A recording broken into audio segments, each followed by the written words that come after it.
Bismillahirrahmanirrahim. Kali ini saya akan memberikan tutorial untuk melakukan proses pengajuan uji etik di Stikes Dharma Husada Bandung. Pertama-tama yang harus kita lakukan sebelum melakukan pengajuan secara online, yaitu kita harus memiliki akun sebagai akun peneliti. Sebelumnya kita buka dulu aplikasi internetnya, lalu ketik di sininya SIM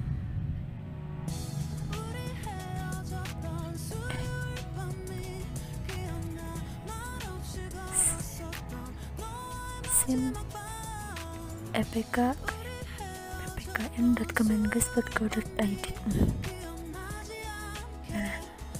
Lalu lakukan pendaftaran peneliti.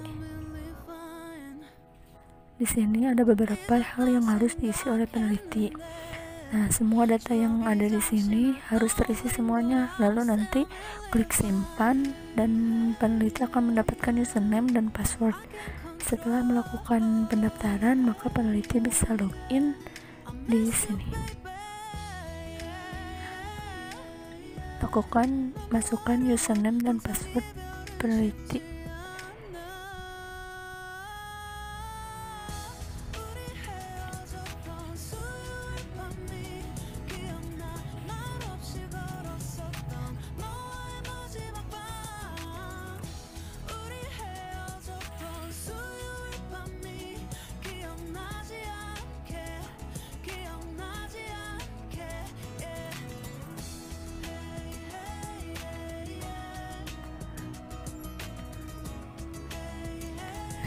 Setelah login, maka akan muncul seperti ini.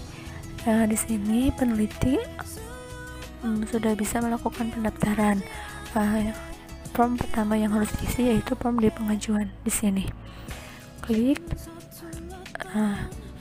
lalu klik ini tambah baris baru.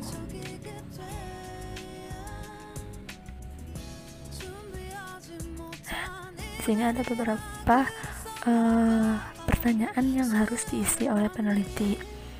Tidak semua pertanyaan di sini harus diisi, jadi ada emang beberapa yang boleh diperbolehkan tidak untuk diisi, seperti anggota penelitian. Jika peneliti hanya satu orang, maka ini tidak usah diisi, seperti itu. Ini semuanya diisi mulai dari nama. Nah, di sini kita klik tulis KEPK mana yang akan kita tuju, karena di sini kita akan tutorial di Stikes Dharma Husada Bandung, maka tulis di sininya Stikes Dharma Husada Bandung.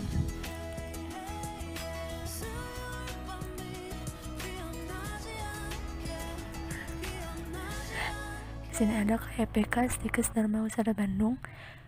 Untuk pembayaran itu sendiri, pengajuan ke EPK sendiri bisa ditransfer di nomor rekening yang sudah tertera di sini. Jadi ada nama bank dan ada nomor rekeningnya. Nah, nanti uang pengajuannya dikirim ke nomor rekening yang ada di sininya. Seperti itu. Lalu lakukan pengisian di seluruh form yang ada di sini.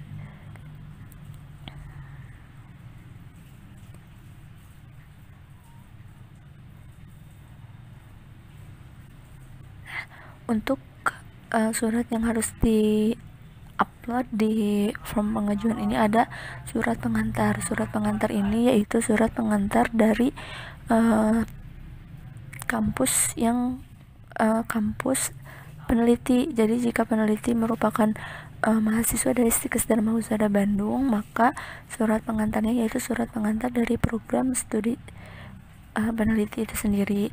Tulis nama surat di sini, tanggal surat, lalu unggah file suratnya dengan mengklik ini. Lalu nanti peneliti bisa mengupload suratnya di sini. Begitupun untuk bukti bayar, peneliti dapat mengunggahnya di sini. Jika seluruh pertanyaan di form pengajuan ini sudah dirasa lengkap, maka peneliti bisa langsung melanjutkan ke protokol. Namun, sebelum meninggalkan form pengajuan ini, peneliti harus menyimpan terlebih dahulu supaya tidak ada supaya datanya masuk ke blog situsnya. Tuh, simpan lalu lanjut ke protokol. Seperti itu. Nah, untuk form protokol penelitian di sini ada beberapa yang harus diisi. Nah, jika tadi sudah melakukan pengisian di form pengajuan, maka nanti akan muncul nama protokolnya di sini. Nanti peneliti bisa langsung mengkliknya. Nah, nanti langsung muncul. Untuk di form protokol etik penelitian ini ada beberapa bagian yang harus diisi, mulai dari A hingga unggah halaman pengesahan. Nah, untuk bagian A ini yaitu terdiri dari judul penelitian, lokasi penelitian, dan apakah penelitian ini multi-center. Multi-center ini tuh berarti tidak hanya sendiri, jadi ada beberapa. Jika iya, klik iya, jika tidak, maka klik tidak. Seperti itu. Jika sudah, maka peneliti langsung mengklik ke B, C, D, dan selanjutnya. Ini diisi satu persatu. Namun pada bagian di ini di sini di I, di huruf I yaitu intervensi. Nah, jika peneliti melakukan penelitian yang bukan intervensi seperti penelitian yang sudah saya lakukan, maka ini halaman ini tidak perlu diisi, namun tulis di sini tidak relevan. Itu artinya penelitian kita itu bukan penelitian intervensi, seperti itu.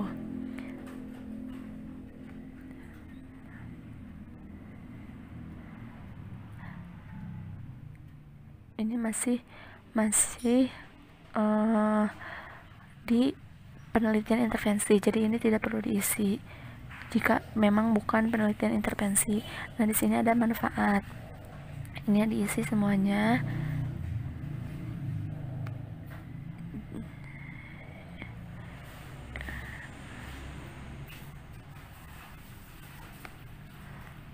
Isi seluruh bagian ini disesuaikan dengan penelitian yang dilakukan oleh kalian, jadi tidak semua sama dalam melakukan pengisiannya.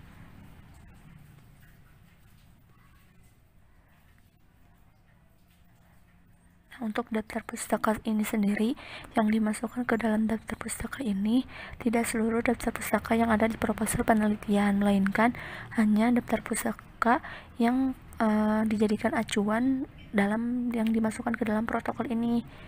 Misalkan di dalam protokol ini peneliti melakukan penulisan yang bersumber dari Nur Salam 2016, maka ditulis di sininya Nur Salam 2016. Tetapi jika di protokol penelitian ini peneliti tidak menuliskan kalimat atau sumber yang dari Nur Salam, maka tidak perlu dimasukkan ke dalam daftar pustaka.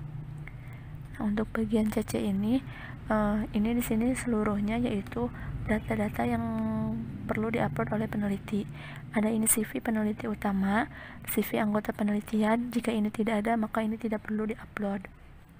Daftar lembaga sponsor juga tidak selalu harus ada. Jika tidak ada lembaga sponsor, maka tidak perlu diupload.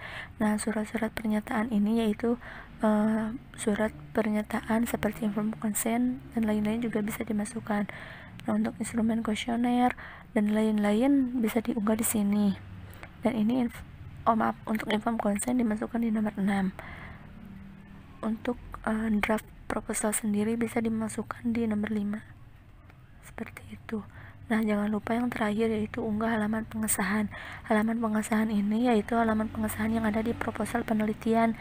Di scan lalu dimasukkan ke sini, diunggah.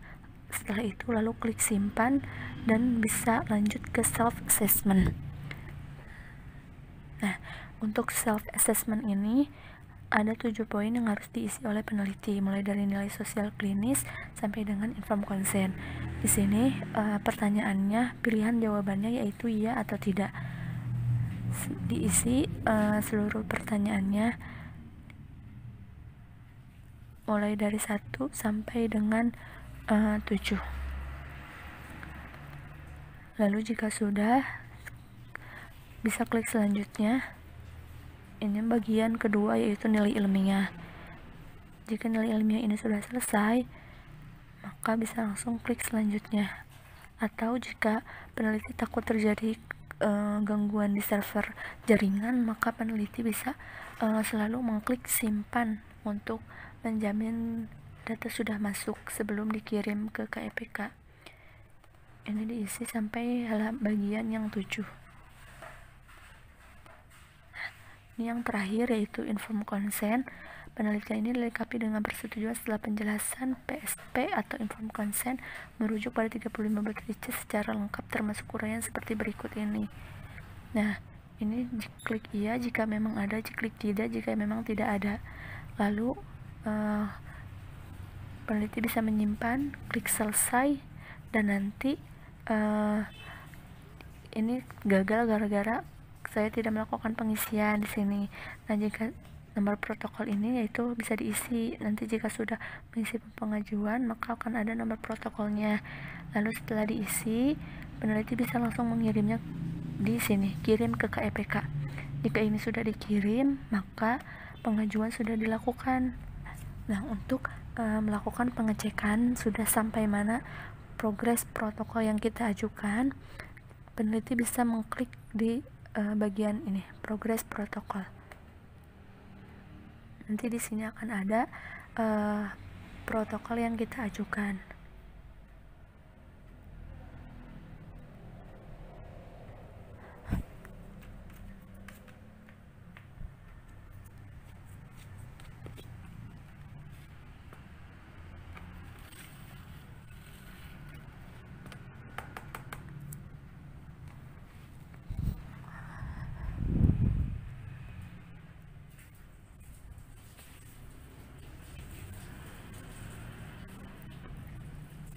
Baik, mohon maaf karena terjadi gangguan di internet saya, jadi agak terlalu lama.